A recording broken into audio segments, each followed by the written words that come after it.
We are in for an entertaining evening. Mercy Barron is our speaker, one of our board members.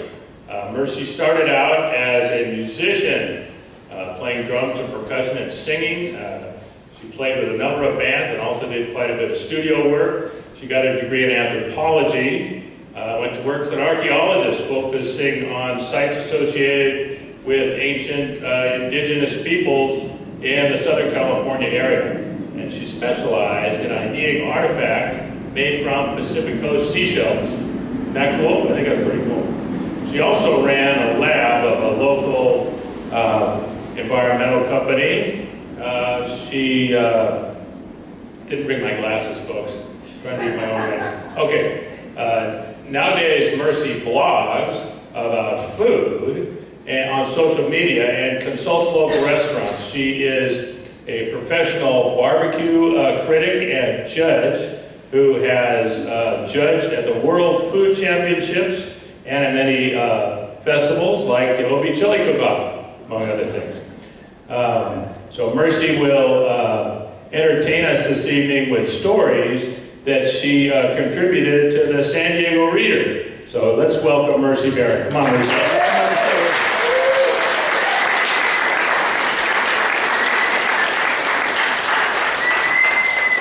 Cool hat, girl. You want to hold this? Oh, yeah. What did you do? Can you put them on this side? Can you see? I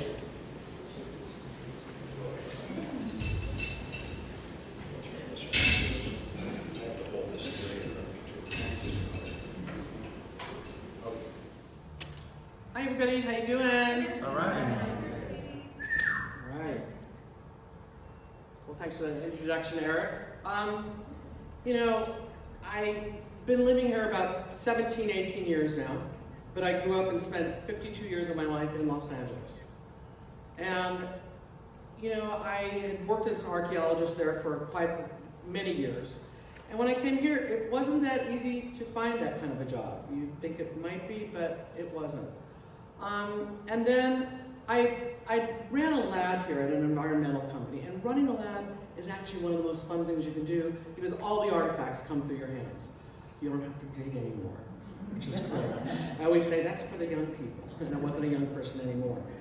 So I worked for about 3 years in the lab here, and then my boss he needed me in the field. So I went back out in the field for 1 week. My arthritis went, you ain't doing this, girl. So it took me out of being an archaeologist. He had to let me go. And, I love the idea of retiring, but I didn't really kind of want to. But still needed to make some money also. And that's where the Reader just came in. The San Diego Reader was a magazine that you could just contribute to. They still had to accept your writing and your stories and things like that. And what happened is I had a tricycle, an adult tricycle, which you see in the picture there, purple, all lit up with lights and everything. And I kind of became known around OB, not for my green hair, because I didn't have that back then, but for my tricycle. And just riding a trike all around OB, you come upon stories, whether you want to or not. And I say it that way because there's a lot of stories that I wrote for them, well over 100 stories.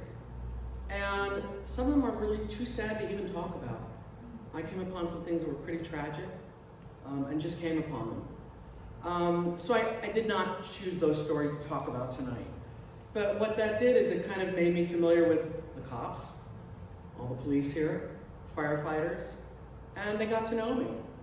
And it was a little bit easier to go up and ask what's going on.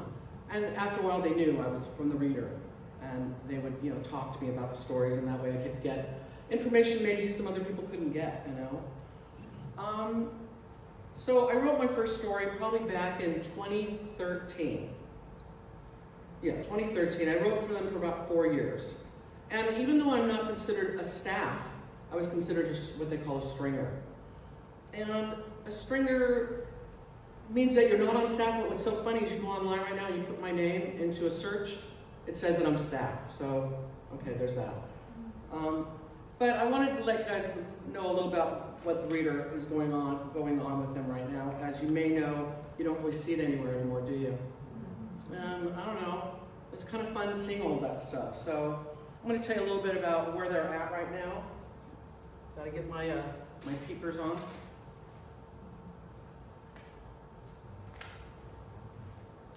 Oh, can I put that there? No, that'll go right there.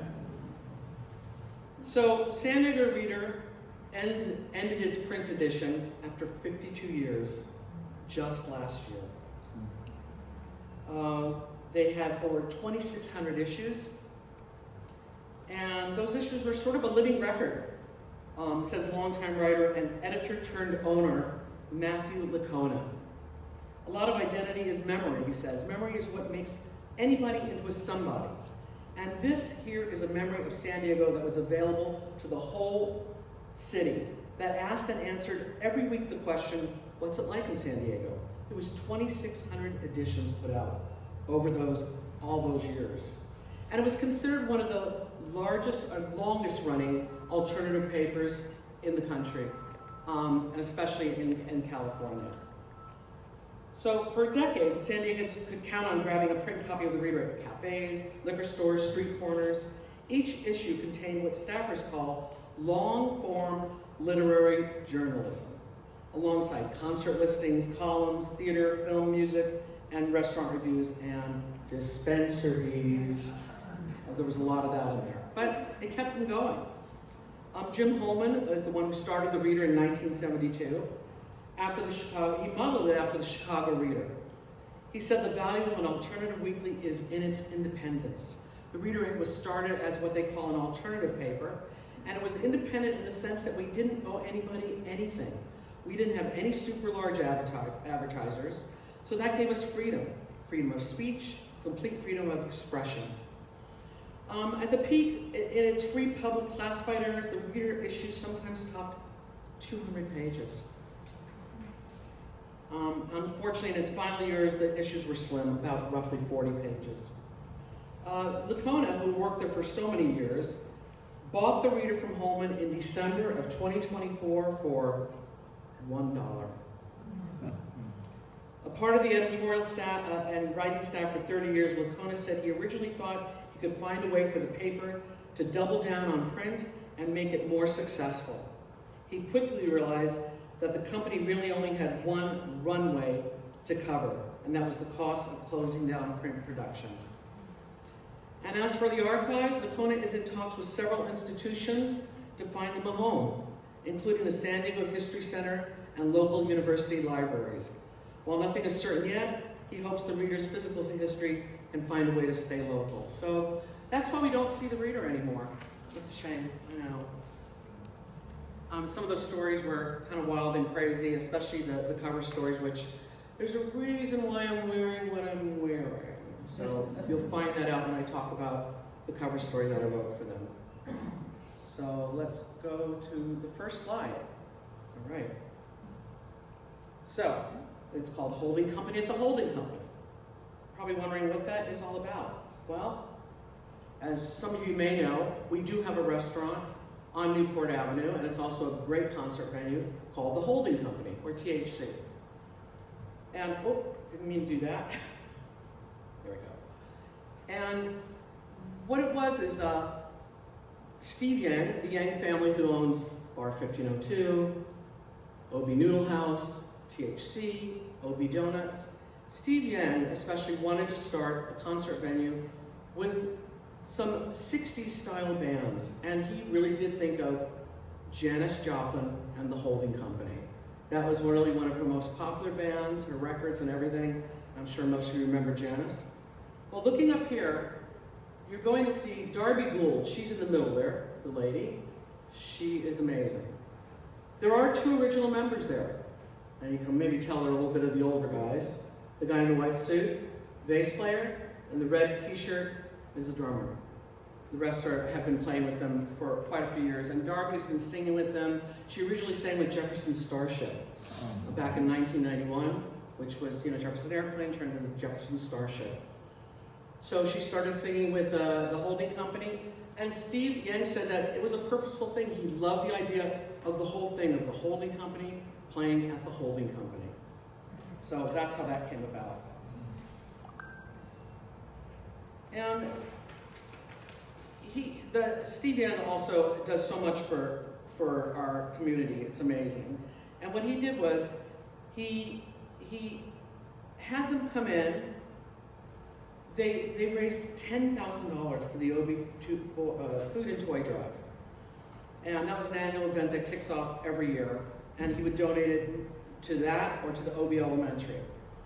And he said, I think OB, being a very hippie community, with a lot of the older people who love Janice's band, is going to come out to this. We expect it to sell out, and it did. It was a rockin' great time. And the best part for me, covering the concert, was the night before I got to go out to dinner with the band. And we went to Bar 1502, and I sat next to the drummer, because I played drums for so many years. And I told him a story that kind of blew him away. I said, I was lucky that I had really cool parents. They were what I call Greenwich Village beatniks turned into Los Angeles hippies when we moved here to Southern California.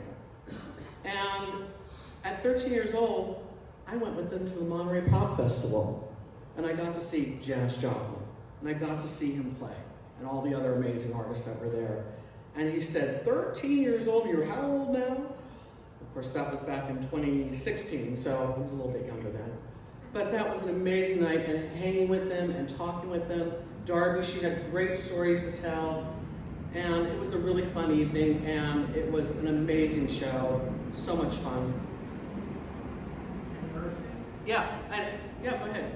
Is it the drummer, the young Finch that grew up in Ocean Beach, son of John and Jane Finch? Yes, Oh. it's John's eldest son Yes. he from grew his up in first Ocean marriage. Beach. Oh, I didn't even know Yeah, there that. was a thing on Facebook they just played. It was Janice's birthday, and they played up in Novato in Northern California. Oh, cool. Yeah. Well, thank you for even telling me that, Pat, because I did want to also say, I want to make this a little interactive. When you have some information like that I may not know, just speak up. I may even ask you some questions regarding some of the stories, because these stories are all from 2013, 14, and 15, and 16, and things have changed as they do. So, the other story I wanted to tell you about, one of the other ones, was when the Food Network came here. In 2009, actually, they came here first and went to Hodad's. And as we know, Hodad's is such a famous burger place now because of Guy Fieri and his diners, drive-ins, and dives, Triple D they call it. And the lines, as we know, still are down the block. People come from all over the world, actually, to come to this because he's so popular. I think he has about 57,000 shows now on the Food Network. It's just amazing. It's so many. And he came here. That did well. And then Mike Harden, who unfortunately has passed away, he was the owner of Hodad's, passed away in 2015. But at that time, he did introduce Guy Fieri to Steve Young. And they came and did a whole story on the OB Noodle House. And that story was also really a lot of fun. It was kind of really secret, and hardly anybody knew about it. And they were wondering, they couldn't tell anybody about it because they didn't want the place to get mobbed. And, I don't know if you guys also know that the Yang family invented screwball whiskey. And we all know how popular that is all over the world now, too. So I'm the kind of person, I'm not much of a drinker, don't like whiskey at all. I took one sip of that, I was like, I actually like that. So it's a pretty yummy and tasty thing. So, the Triple D thing is really a big deal. I like it because the fact that we still have a long line out there. And that means people are coming and they're shopping and they're in our businesses. And boy, do we need that since we don't really have the pier anymore, which has really, unfortunately, brought tourism down to a much lower level. So that he came here and did that has been nothing but a boon for our community, and I welcome that kind of stuff. I learned a long time ago, if you want to eat there, you don't go during peak hours. You don't go at lunchtime. You go between lunch and dinner and those kind of things. And that makes it a little bit easier to get in and don't have to wait in those long lines. But where is that? At the Noodle House? Actually, I'm talking more about Hodad's, but the OB Noodle House is the same way. This is why eventually Steve opened Bar 1502, which is still basically Obie Noodle House food, but Bar 1502 is on the corner of Niagara and Bacon. And it's kind of the same menu, and people wonder, why would you open two places, like not even a mile apart? But guess what? Both places are packed. You go to Obie Noodle House, which is very small, right there on Cable and Voltaire. It's right near Cable and Voltaire. And you go at lunchtime, it's still pretty busy, you know? And if anybody has anything to add that kind of stuff or any insight, I'd love to hear it. I'm so excited you're talking about Steve right now because he used to run around our house as a little kid with my two sons. Really? And you know, got to know him a little bit and his family. That's where we went every Sunday to the donut place after church. That was just part of Ocean Beach living, is to go to the donut house. Well, as time went up, I kind of disappeared for a while. Then he started calling me, asking. The biggest thing that's so amazing right now that Steve still asks me questions in my opinion about stuff, and the whole time that he's asked all the questions, I've been so wrong, 100% wrong. And it's just amazing that he still keeps asking me. You know, he comes into town. Unfortunately, he had to move out of Ocean or Point Loma here. He had a beautiful, beautiful, gorgeous home with all the money he's making from up on top of the hill. But he had to move to Texas, and that's another long story. I won't bore you with. But when he did this thing down here, the first noodle house, I said, Steve, you want my honest opinion? He goes, yeah. I said, it's in a terrible neighborhood. There is no parking. I said, I don't think it's going to work. Well, it was the most successful. When he opened that thing, the line was down the street, and it's still packed every night. Yep. When I come here on Thursday nights, my one thing I love to do after I leave here every Thursday night when we have our meetings is I go to the noodle house. That's my tradition. I go to the noodle house. It's got the best pho. It's a funky little place still, but it's always packed. Fun people that run the place and manage it.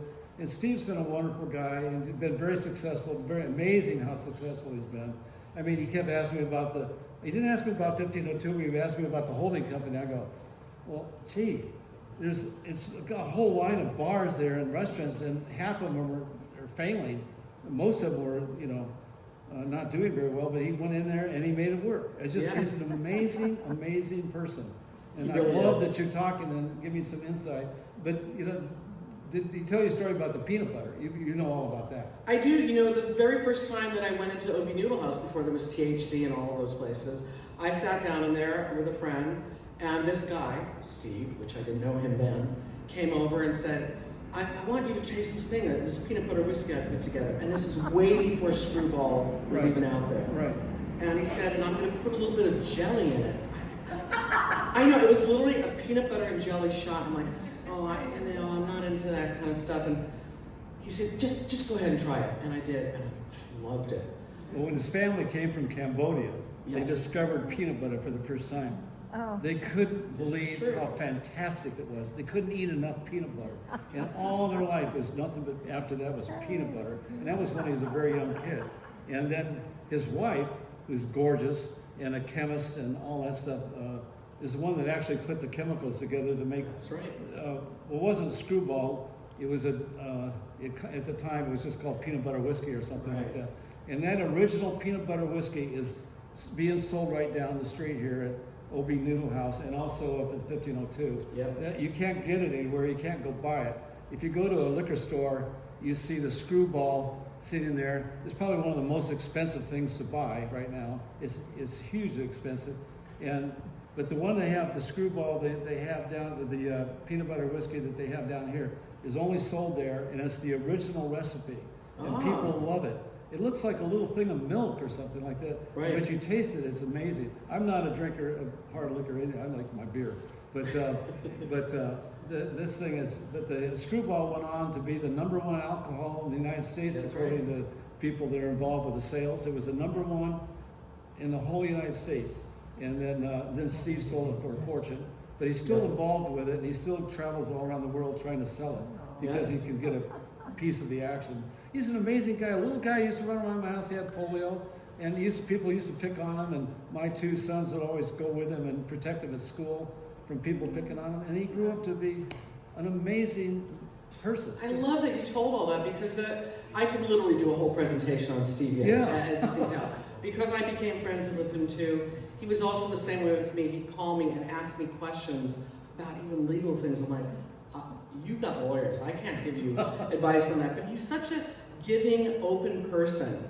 I mean, his family came from the Cambodian killing field, so they got stories that are just, unbelievable.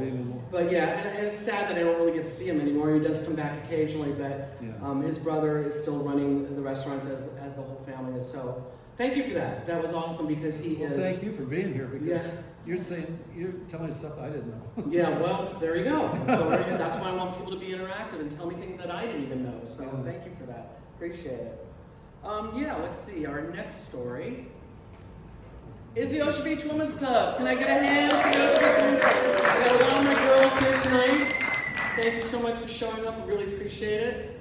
I was in the Ocean Beach Women's Club back in, I wrote this story in 2013.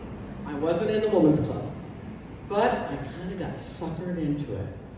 I wrote about it, and it was just so heartbreaking, actually, the story. And back then, Donna Bergeson was the president. She's sitting with us here tonight.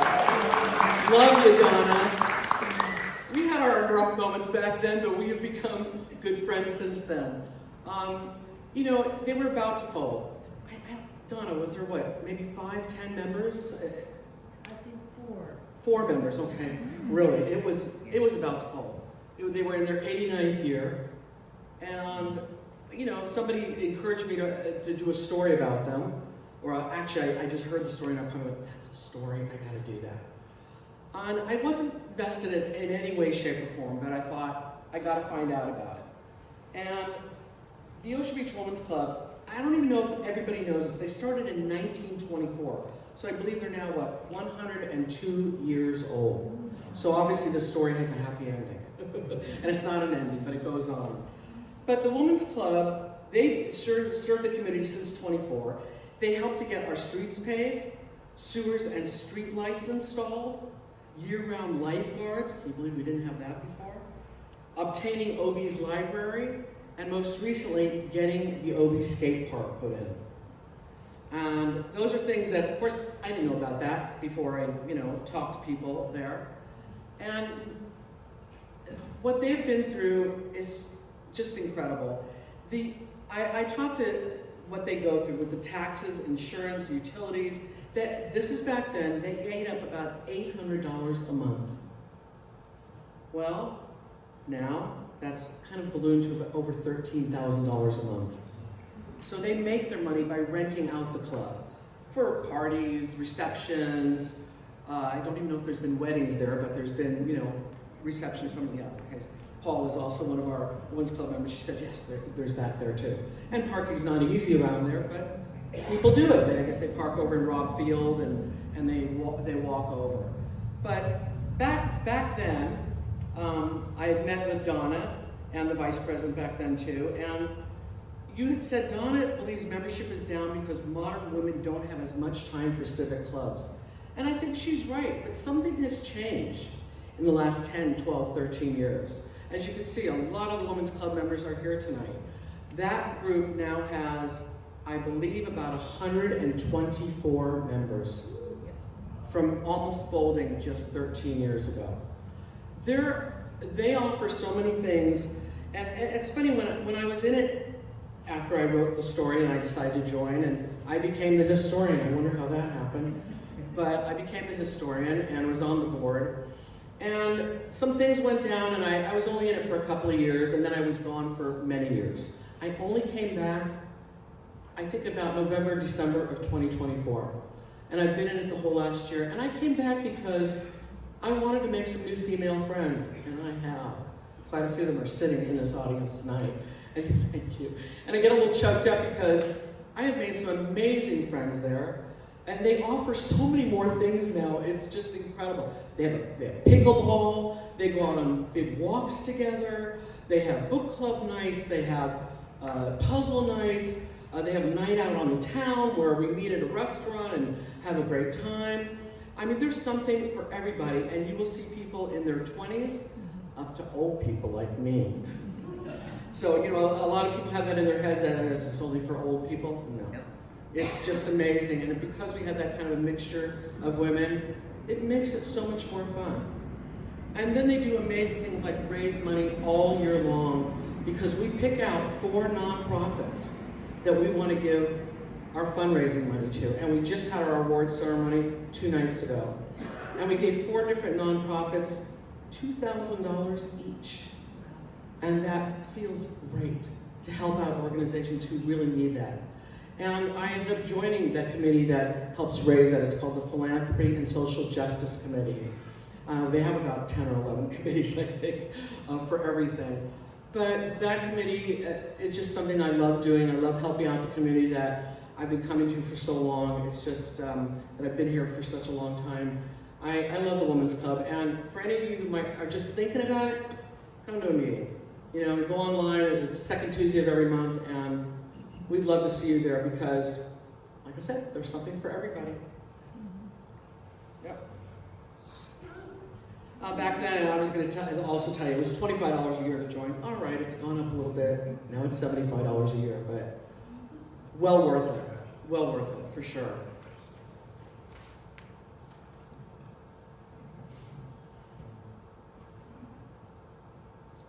So does anybody remember this? Oh yeah, we got a lot of our heads nodding. When we did have fireworks, unfortunately we don't have those anymore because we don't really have a pier anymore to you know, explode the fireworks, which is good and bad. We all know fireworks also are not great for veterans, animals, people with PTSD, all that kind of stuff. A couple of years ago I got involved with the Luminosity Committee and we put on a drone show. I hope some of you, who saw that? Drone show? Oh, a lot of you saw that, okay. The first year the company gave us the show for free. Believe it or not, it's more expensive than fireworks. It's about $60,000 to have 300 drones, and that's what we had at that one show. We wanted to have it again the next year, but it's really hard to raise that much money. We're kind of hoping that we can come back together and do that, but right now, not happening. But back then, everybody remembers the marshmallow fights. I mean, they were kind of ridiculous how crazy it got. In years past, they used to just do it down on the sand. And it started going into the streets. And it started going into the neighborhoods. And I'm telling you, the year before I wrote this story, which is in 2014,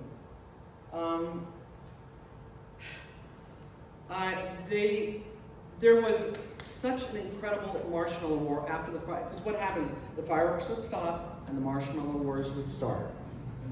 And some of you weren't here back then, so you're going, oh, I didn't even know about this. Well, I'll tell you, there's a little remnant of it. You go to any of our streets around Newport, you'll still see black spots. Right? You're laughing because it's true, right? There's still black spots on the sidewalks that we ain't never gonna get up. There's just no way. You can't get down there with a scraper and scrape them off. So there was that. But I remember the year before we kind of stopped it all, I was out there on my trike, and I was in front of the OB Hotel, and every time a marshmallow drops on the ground, it picks up dirt. It picks up little pieces of rocks, gravel. And I got pelted with one. And let me tell you, by the time because what would happen? People throw them, they drop them, people pick them back up and throw them. And I got hit with one that really hurt. And it became dangerous. There were some crazy people doing things like putting batteries inside of them, just trying to hurt people. I mean, obviously there's so many reasons why it had to stop, but that is a big one, you know. In the aftermath of the marshmallow wars the year before, over 2,000 pounds of trash was reportedly picked up from the streets and sands of OB. At the Veterans Memorial on the corner of Newport Avenue and Abbott Street, the gooey mess was stuck onto names of people honored on the plaza. Veterans and things like that, so not good. And last year, last year means 2013, because I wrote this in 2014, a YouTube video showed customers across the street at the Ocean Beach Hotel involved in throwing marshmallows back and forth with people on the street. This year, which was 2014, we heard the owners told their guests at the OB Hotel that they would not tolerate their involvement and would impose fines and ban them for life if they were caught. So that helped quote. But what happened was our town council went around and talked to the merchants and our vendors and asked them to please stop selling bags of marshmallows. And that helped a bit. I mean, there was some merchants who didn't want to do that because they did make money off of it, but most of them limited the number of bags that they had even on the shelves. Because that's how it started to die down. And, you know, we got to a point where it was just getting dangerous. I mean, I was living, I don't remember where, up on, maybe on Saratoga, and, you know, a few blocks up, and people were throwing them off their rooftops and off the buildings, way far away from the beach, because it just turned into, you know, that kind of, that's a little bit of a mob mentality. Let's just do this and it's fun, but when it gets out of hand like that, it's not that much fun anymore, you know. So, I was also living, okay, at that time, that's right, I was living on Niagara, right off the pier, on a building that had a rooftop where we could go up there, and we were watching it from up there and trying to see what was going on. And back then, we could see the infamous corner, but we didn't see any marshmallows being thrown. This was because they had done the whole marshmallow mallow out campaign, as the story says. The action, throwing all the marshmallows, described by police in a 10 News report as reduced by 90% that year. So the mallow out campaign was working. And it seemed to be limited to the beach for the most part. We had to go down and take a closer look. What we found was not many marshmallows covering up the veterans' names. A couple of OB town council members were picking up marshmallows off the plaza. And all we've picked up so far doesn't even fill half our bags, when it was just insane before. A guy was carrying a big thank you sign that I took a picture of. By the way, I took all the pictures that you're seeing here. They're not any great pictures, but every time you did a picture, you got a little bit more money for your story, so I always try to take a picture. Yeah, any questions? It was Gretchen Newsom. Oh my gosh, I miss her. She's awesome. Gretchen Newsom was our town council president back then, and her and Jen Avalita were all over the streets trying to, we picked them all up. Thank you, Arlene. Now, Arlene, by the way, is our women's club president back there, so.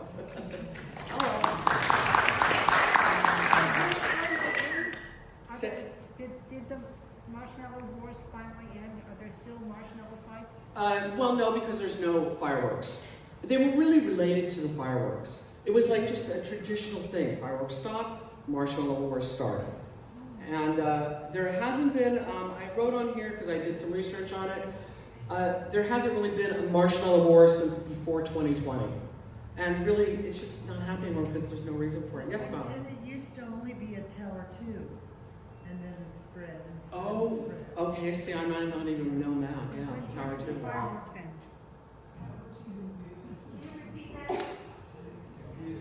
When did the fireworks end? Oh, fireworks ended in, what year did they end? Ooh, I don't even think I have that written down. Fireworks ended at least, what, 4 years ago, 5 years ago, I believe? Something like that? 2020, maybe, yeah.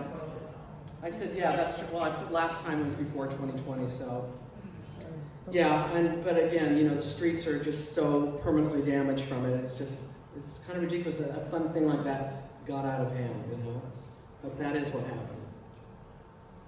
How many years have it gone for? Oh, you know, all the years that I moved here in 2009, and they were going on then. So those of you who lived there before that. Oh, yeah. It was happening in 86. 86. People say that families started it and it just kind of generated into more mob mentality, and that was in the 90s. It used to be really mellow. Wow. So, yeah. Thank you, Coco. Yeah, I mean, you know, I understand the fun part of it, but, you know, when you're destroying our city streets and what they look like and can never get rid of it, even after kind of power washing, that's not great, you know? Yeah, your feet will stick to those streets. Oh, yeah. Oh, it's everywhere. And that last time that we had, when we had that and trying to stop the malwares, I mean, we had a police presence on the street. They were working with us. And they didn't have to do anything. They just looked intimidating.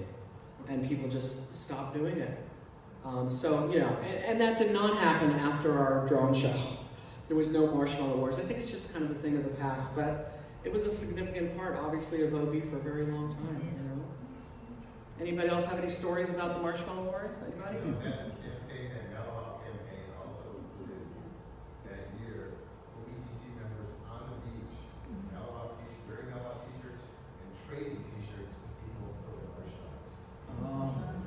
They also went store to store and asked merchants not to sell those guns.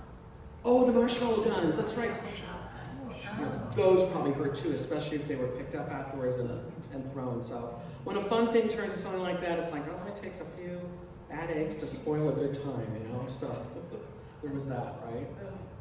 Any other story? Yes? Oh, we had a friend who, they had those last 3 cottages on the beach, but anyhow, anytime he opened his door on 4th of July, they throw him through his door into the cottage, and he was complaining about that. Crazy. It got too out of hand. Well, I love marshmallows, but I just eat them, so that's good enough for me. So this is one of those stories that unfortunately we're still kind of dealing with today in a lot of different ways. Is Ocean Beach talks about the next 30 years. This is at a town council meeting at the Masonic Hall back in 2013. At the time, I was also writing for the OB Rag. I was writing, going to all the meetings and, reporting on what was going on there. And this story says over 60 people turned out for the Ocean Beach Town Council's Town Hall meeting at the Masonic Lodge on November 13th. Attendings were there to help decide how to shape the community over the next 30 years. And the Town Council allowed locals to speak about changes they would like to see over time. Nicole Burgess, who was a biking advocate, had suggested that big events be staged at Robb Field instead of the pier parking lot. OB Rag publisher Frank Gormley was there. He said the inevitable population increase in OB will require more public transportation, such as trolleys. I don't think we really have trolleys on the reg there, though. I mean, I do see a trolley occasionally going down Newport, but I believe that it comes from like PB or something. I'm not sure. But, we don't have, anybody know about that? It's a tour bus, okay, right. And a couple of restaurateurs wanted to open and establish on the quiet side of South OB, on Point Loma Boulevard. They were concerned over a traffic increase and problems due to the fact that they wanted to serve beer and wine. I spoke with Mindy Pelessier, who used to be the owner of the Dog Beach Dog Wash on Voltaire Street. She was the chair and facilitator for the community plan, which is about 30-foot height limit, all of those things. That has been in the works for the past 11 years. Again, I'm speaking about 2013, so 11 years before that.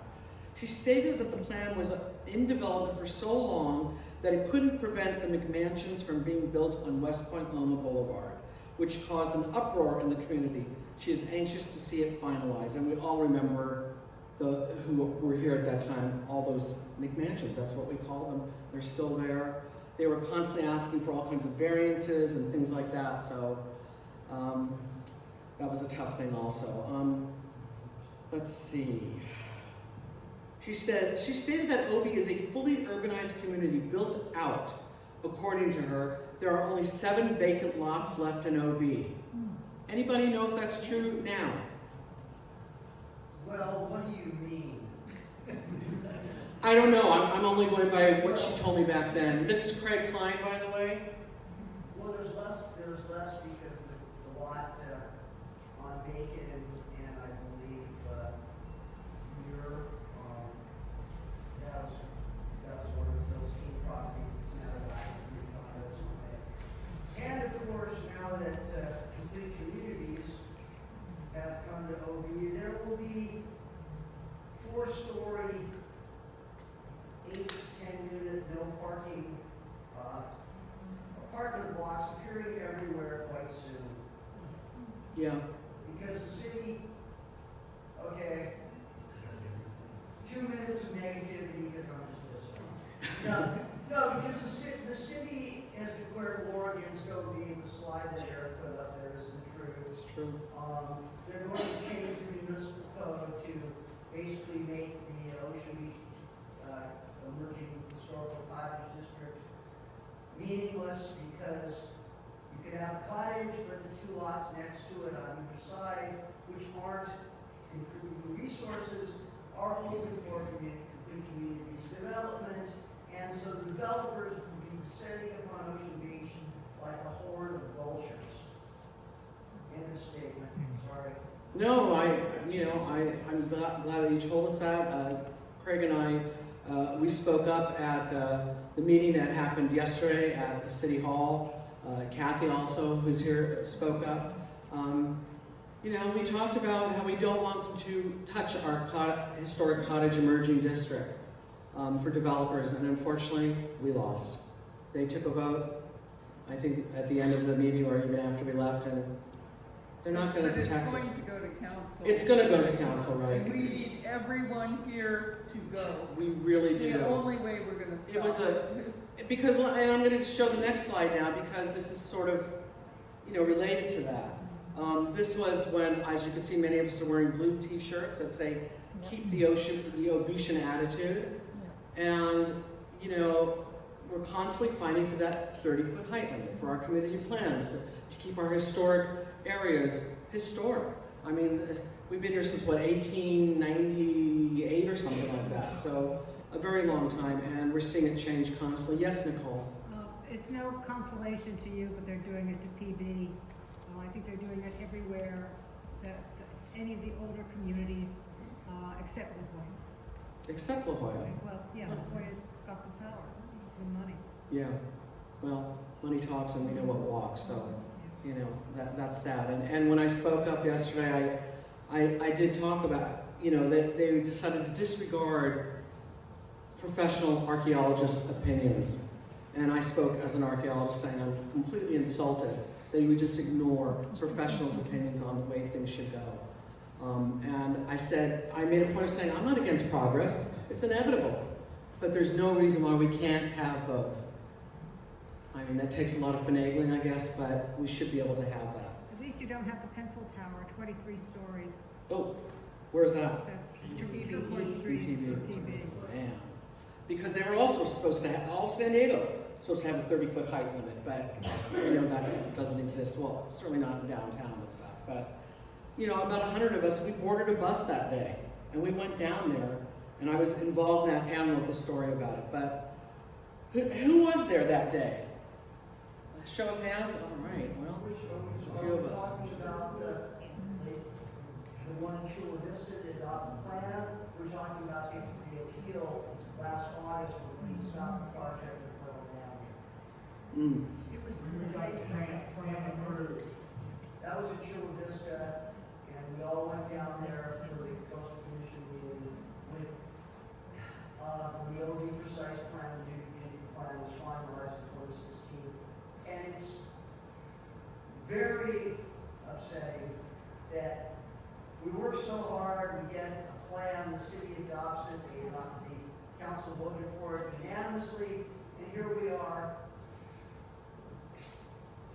9 years later, 10 years, here we are 10 years later, and they're basically telling us to just stuff it, and they're going to turn the developers loose and build whatever they want, wherever they want. Well, I don't know if that's also a lack of participation, but I'm not trying to lay guilt on anybody, but there was only a few Obesians there yesterday at the City Hall. I guess we're waiting to hear about the other one that's coming up. It's going to be the finalized one, and it'll be probably next month sometime, and they'll probably put it up fairly quickly, so. Like I said, you get about a week's notice, right? Yeah. Yeah. Well, what I find real ironic about this is that day, Todd Gloria voted for this plan. Yep. I know.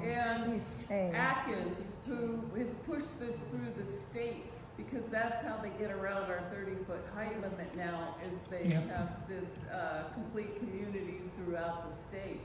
And so it's just so hypocritical of these council people that have gone on after they voted for this plan that took forever for us to get it in there. They've sold out to developers. They need the Yes, money to run for their next exactly. office. so, look at, what do I always say, the bottom line in almost everything in life is money. Can I make one? Sure. This is slightly different, but I grew up on the last block of Sunset Cliffs, and we were lucky enough to have an empty lot next door to us. And as a kid, we made forts there and all this. Well, sadly, it's being built on right now, and it's a fairly big building. But it just, to me, it's kind of heartbreaking, but you know, it was the last lot for a long, long time, and so the whole cliffs are built out now. But when we first moved there, about half the lots were empty at that point, so it was a great place to grow up as a kid and play in all those lots, chasing butterflies, and they had cypress trees we'd climb back then. And anyhow, history changes, but we need to stop this one. It's just a council thing. We really need people to go. And if you have your old shirts, if you have OB historical shirts, women's club shirts, wear them. We got to show that this community really cares about this. But Kathy, Thank you. did the community show up for the one that was on Point Loma Avenue? And the council said, okay, we're not gonna let the developer build, and you got it passed. And then how many years later did they go, no, doesn't matter what you said. So, No, you know, yeah. I mean, it's nice to have the community involved, I think they should be, but the bottom line is, it's like, it doesn't matter what we do, they're gonna do what they do. Yeah, we get that defeatist attitude. I know. We have stopped it. We have stopped In it. the past, but how But many? right now, there's a lawsuit at the sports arena to keep it through. Right, well, I'm about to even tell you about that, and I'm going to ask for some more. I know Donna had her hand up and Hope. Maybe a little bit of good news, of course, in the Midway Rising project. Just within the last 2 weeks, San Diego has a general 30-foot height limit, as we just talked about, established by Proposition D, but this limit was temporarily lifted for the Midway District by voters in 2022, Measure C, for a redevelopment project. However, the California Supreme Court finally stepped up and recently, in early January of this year, restored the 30-foot limit, ruling the city failed to properly assess environmental impacts, making the coastal height restriction back in effect for the Midway area and setting precedent for similar cases. Yay! Okay? That's a victory, and we have to take those victories. We really do. And I'm sure Laura ain't happy about it. And he's already expressed it that he's not happy about it. So, what's that? Yeah, well, we don't want to turn it too heavy of a political discussion, right? Donna had her hand up first. Hang on a second, look at that. At this meeting, I thought it was a done deal. And I don't know what year it was when the precise plan first got passed. But then, no, 15 years later, they tried to do it again, and that's when we showed up. And after that meeting, I thought it was a done deal, and now it's happening again. So I will show up this time. I didn't even know it was an issue anymore. I thought that was. Wow. Well, we gotta all thank Ed Harris, because when Faulkner had to step down, he became mayor, and Ed was the one that helped put this through. Ed Harris was great. He was the head of all the lifeguards. In fact, I have a little thing about him. That speaks to what I wanted to say, because I'm a newcomer here. I've been here for 4.5 years, but I spent many different years living in Miami, where they have what they call the 5 o'clock shadow, because after 5 o'clock, the beach has a shadow from the all the buildings. It also destroys the public access. It's supposed to be the legal thing is you're always supposed to be access to the beach. No, because they have different ways to get around it by the condominiums and the hotels that get built that restrict access. My point that I want to make is this. I'm old, so I still go and get the newspaper, which, by the way, you can buy for $1 at Dollar Tree. And I read it, and I didn't find out about this meeting that you were talking about this time by reading the newspaper. I'm sure it was in it, but I found out about it the day before, and I didn't know about it. And you can fight money with the access to communication that we have these days. You can get on TikTok for free. You can make it fun and entertaining. You can educate the younger people who want to go to the beach and not have their access denied, or big condos that are 70 stories tall. We can let people know and build the numbers of people from even outside of OB, because it's the beach. People come to the beach, And I'm just saying, I am passionate about that particular issue when it comes to almost anything, because we're not using the tools that we have that fight very effectively against what we consider to be, you know, influence that we can't really win against. Yes, we can. Yeah. You know. It does take persistence. Thank you, Hope. Yeah. I mean, it does take persistence. Anybody else about this particular story? Okay, I'm gonna go on to quickly go through this story. Oh, one thing, keep logging on to the OB rag. They've been the best people about alerting the people. They go every other day or every day. Because of the city putting this up really fast, Soho's working with them and all these Neighbors for a Better San Diego. We've got a coalition. We saved this church. Yeah. We saved the OB library. Yes. We saved OB elementary. Don't underestimate OB. You guys are OB and we can do it, okay? Eric or Ray, I need you up here. I'm having a technical problem. Eric? Ray? I'm having a technical problem. Hit escape. Where is that? Okay. All right, I see it. Thank you. There we go. Oh, obrag.org. Okay, this is I'm going to just go through. There were several different sections in the Reader. Neighborhood news is mostly what I wrote for. Then there was this section called City Lights, and it was more about exposing things that were going on at the time. Now, this was very new back in 2014. Uber, Lyft, all those things, and taxi drivers were pissed about it. This picture is actually from San Francisco, but this taxi driver purposely ran a Lyft driver because they're so angry at them, feeling like they were taking over their businesses and stuff. Because cabbies back then, they had to rent their cabs for about $450 a week. And then they had to pay parking fees, coming and going out of the airport. And then Lyft and Uber drivers were just pulling right in and picking people up. I'm not going to get too much into this story because there's other things I want to talk about, but this story actually is amazing considering where we're at now with that.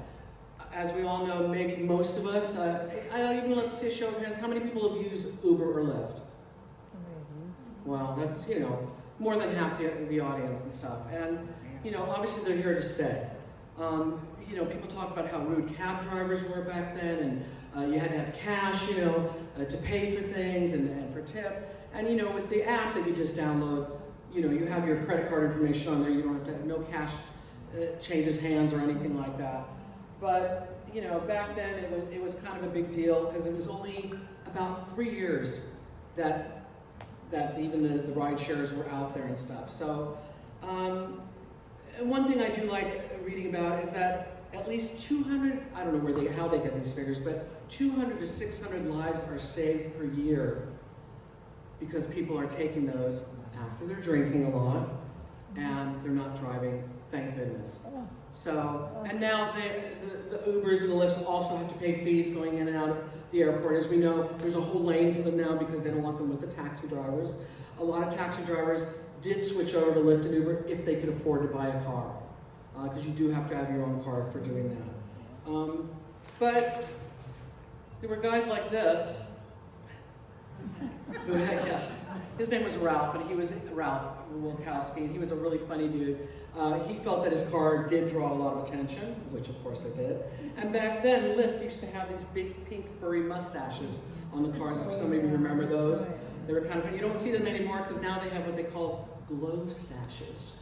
And it's just sometimes as you can see, the Lyft and Uber have the little lights that light up in their dashboard or in the back window of the car. So Ralph told me back then he was making $15 to $16 an hour. Now they make between $30 to $50 an hour during peak times, or about $44,000 a year if they're constantly doing it. Unfortunately, there's so many Lyft and Uber drivers. Most of them drive for both sides. And I had a friend who did it, and she said it got to a point because there were so many drivers, it was hard to make any money. So that might still be happening. Yeah. Any comments on that? On Lyft and Uber? Okay. Now I'm going to show you why I'm dressed like this. Because I look like this every day, actually. I just walk around the streets with, you know, green hair and all that stuff. So, but this is called steampunk, and there's still a lot of people that are not familiar with steampunk. This was my only cover story. that I wrote for the Reader, which is right here. I finally got a cover story, but I'll tell you how that came about. It was really interesting. In what year? This, that was 2014. What happened was in 2014, first I'm going to actually tell you what steampunks are, okay? So you can tell. You know, it's a little bit of Victorian, a little bit of a science fiction edge, kind of. It's thought of as, and this was actually from a KPBS article. I like what they said about it. For those of you who do not know, steampunk is often thought of as Victorian fantasy or science fiction. It is a literary movement, an aesthetic, a fashion design, an artistic movement. It's a whole bunch of things. It was so popular starting in the 80s, and it's kind of gone in and out of fashion over the years, but we call ourselves cosplayers, which means costume play. That's what all the freaks you see at Comic-Con, we're all cosplayers. We like to dress up, we like to, play and, do things like that. If you ask 12 different people who participate in steampunk what it is, you will get 12 different answers. It's like if you could picture Jules Verne and H.G. Wells, 20,000 Leagues Under the Sea. A more modern movie would be Wild Wild West with Will Smith. A lot of the steampunk aesthetic is in that. When it became really, really big in the early 2000s again, after being around for so many years, all the big fashion designers on the runways put steampunk all down the runways. But because it was involved with things like 20,000 Leagues Under the Sea, octopus is a really big thing with steampunk. I'm wearing little earrings that look like tentacles. I have, so much jewelry and things with octopus on it. A lot of the people in the steampunk world make their own clothes. I cannot do that. So I go to thrift shops and I thrift things, and then I add things to them, because when you add your accessories and things like that, then it turns into this fun, costume play thing that a lot of people like. It's literature with airships, mad science, and a Victorian backdrop. It's clothing that is Victorian, usually with some extras like goggles and gears. When I say that to people when they don't know what it is, I say, you've probably seen pictures maybe of people with top hats and goggles. I'm like, oh yeah. Well, that's steampunk. But it's also bowler hats, it's pith helmets. I have the hats, and the accessories, but I can't sew, so I don't do a lot of that stuff. But what led to this cover was a bunch of us steampunks decided to go to the Carlsbad Westfield Mall. They had a beautiful Victorian carousel there. And this carousel is something that, Victorian people did. They rode carousels because it's from that time period. We showed up at the mall there, and we were told we had to leave. And because they said we were violating their code of wearing costumes and masks. Well, steampunks don't wear masks. You can't really tell from, well, you'll see a few more pictures. But what happened is they called mall security. They escorted us out of there. And what's so funny is Victorians, we did things that were like in Victorian times, it's called being polite and very proper, which I'm not always, but I tend to do it when I'm with my steampunk friends, and we were appalled that we were kicked out of there. I wrote a story about it, and it was the most viral story that the San Diego Reader had ever had. It got so many comments. I called it really the shot that was heard around the world. Let me show you. We were told that it was to keep out the riffraff. In various conversations with the security and the police, this was variously described as gangs, people in vampire costumes, a group that tried to come ride the carousel last week while wearing horse head masks and other such riffraff. Like, what? Yeah, I mean, that was not us. As you can see from some of the, how I'm dressed and how that guy's dressed there. I mean, we're very proper and we're very polite. And, the UT, the Union Tribune, did a story on it. KPBS did a story on it. There was a petition online for change.org that got over 250 signatures. The story went viral. And they had more comments on that story, because online, the Reader was always online also. And people would leave comments for the stories online, which were my stories, and they just couldn't believe how people were so outraged that we were just, kicked out of a mall like that. So that made it a lot easier to pitch a cover story to my editor. And it did. This steampunk is something that I'm involved in. My boyfriend is sitting in the audience. I know he doesn't want to stand up, but I'm going to make him stand up. He's also wearing a Victorian outfit. Steven, stand up. You don't have a choice. Stand up. Yes. So, we love to do that thing together, and we have a lot of fun doing it. And the gas lamp district even has a lot of Victorian buildings because they were built in the late 1800s, and they're just stunning. They're incredible. It's so amazing. Those haven't been removed, thank God, or torn down. Yes. What's that? Yes. Yet. Yeah, I know. Probably after we're gone, I guess. I don't know. But the thing that is also amazing about steampunks is they like to repurpose. They're called makers. They make these things. That was called the stratosculpin. We also did a full X-Wing fighter from Star Wars with an R2-D2 in it making noise. A full thing with everything moving on it. We showed it at quite a few of our conventions, which we used to have here in San Diego, called Gaslight Gathering. And unfortunately, we don't have them anymore because steampunk, once again, has fallen a little bit out of fashion. It'll come back because it just never seems to go away. But the makers are incredible, what they do. Stephen used to show up almost every weekend at a place called the Lapidary up in Linda Vista, and a bunch of steampunks would show up, and they would make things. They made the stratosculpin. They made this X-Wing fighter, and they made all these little things like you're looking at right now. This is Adam Green, who was a friend of mine. He made all this. Things light up. They move. They're just incredible. I could not do that kind of stuff. But Stephen loved doing that. My guy is an artist, and he's very artistic with all that kind of stuff. So even back then, Disneyland had a big steampunk exhibit back, I think it was about in 2014 or 2015. But these are, I don't know what happened to that one. I think it seems to have lost that. Too bad. It was a picture of all the steampunks together. Yeah, I don't know what happened to that. But it's amazing seeing all the costumes and everything that they're wearing on there. And yeah, Mercy, it's the last slide. It is? Oh, okay, let's go there. Because it's fun to see them all. There you go. So these are the carousel riders. This is the group that we got kicked out, okay? Because we look so, rebellious, don't we? Ridiculous. Yeah, a lot of hooligans, exactly. But it's fun to look at the different costumes and things people are wearing. MS-13.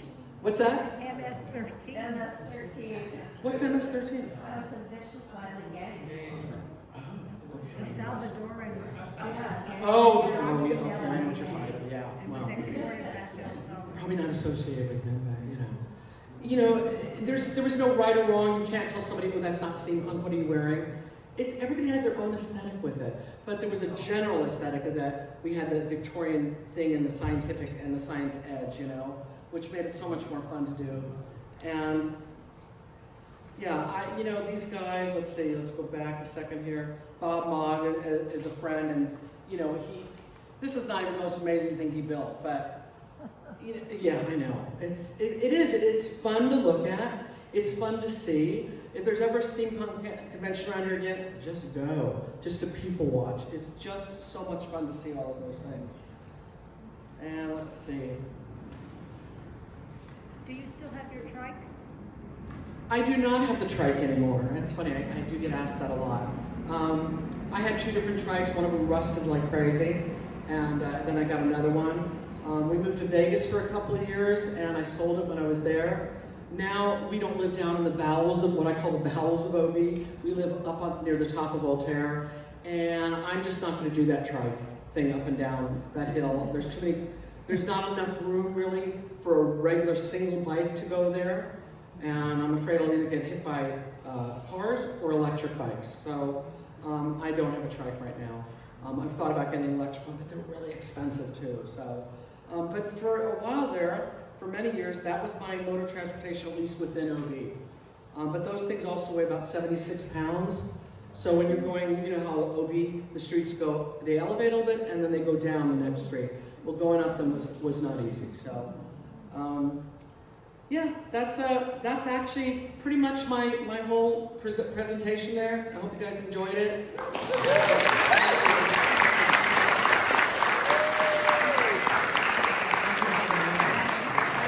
On the table here, thank you, Mike. On the table here is a couple of things that Stephen has made, and you can come up and take a look at them. You're welcome to pick them up and look. And have a great evening, everybody. Thank you.